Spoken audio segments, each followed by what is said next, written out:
আসসালামু আলাইকুম রহমতুল্লাহি ওয়া বারাকাতুহু। প্রিয় ভিউয়ার্স, আশা করি সবাই ভালো আছেন। আলহামদুলিল্লাহ, আমরাও ভালো আছি। হাজি গোলাম মোস্তফা এগ্রো ফার্মের পক্ষ থেকে সবাইকে সাদর আমন্ত্রণ। আজকে আছি এখন আমরা আমাদের ছাগল ভেড়ার শেডে। একটা নতুন বাচ্চা হয়েছে আজকে ভেড়ার।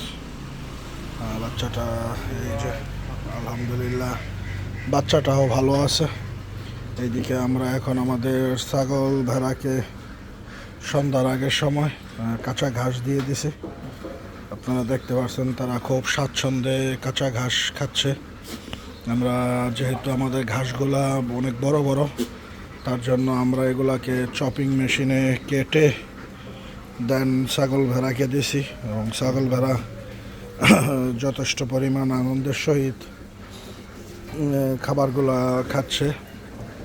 আর এইভাবে কেটে দেওয়ার কারণে যেটা হচ্ছে, আমাদের ছাগল ভেড়া এই খাবারগুলো নষ্ট কম করতেছে।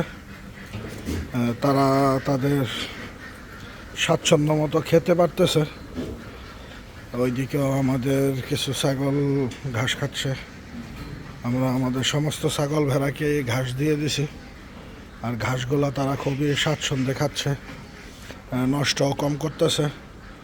হয়তোবা দেওয়ার সময় কিছু নিচে পড়ছে, বাট যেগুলা চারিতে আছে সেগুলা তারা, যেহেতু আমরা ছোট ছোট করে কেটে দিছি, তার জন্য খুব ভালোভাবে খেতে পারতেছে। তাদের খেতে কোনো প্রবলেম হচ্ছে না। ওইদিকেও আমাদের ছাগল ভেড়াগুলা ঘাস খাচ্ছে।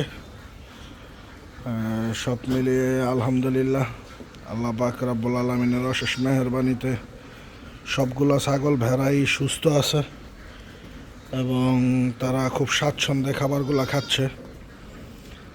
মেশিন দিয়ে কেটে দেওয়ার ফলে তাদের খেতেও কোনো সমস্যা হচ্ছে না, তারা ঠিকঠাক মতো খেতে পারতেছে। এইদিকে আমাদের কুরবানির জন্য যেই খাসিগুলো রাখা হয়েছে, এই খাসিগুলো একটু দুষ্ট প্রকৃতির। যখনই ফার্মে আসি তখনই জামা কাপড় মুখ দিয়ে ট্রেনে হিসেবে ধরে দুষ্টামি করে।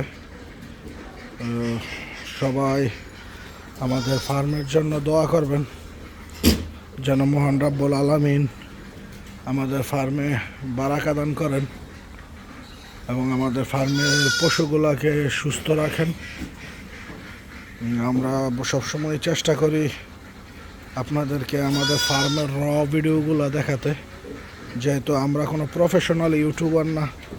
আমরা চাইলে অনেক চাকচিক্যভাবে আপনাদের দেখাতে পারি না। নর্মালি আমাদের ফার্মে যেইভাবে আমরা কাজগুলো করি ওইগুলোই তুলে ধরার চেষ্টা করি আপনাদের মাঝে। তো ধন্যবাদ সবাইকে। সবাই ভালো থাকবেন, সুস্থ থাকবেন এবং আমাদের জন্য দোয়া করবেন। ধন্যবাদ, সবাই ভালো থাকবেন। আসসালামু আলাইকুম।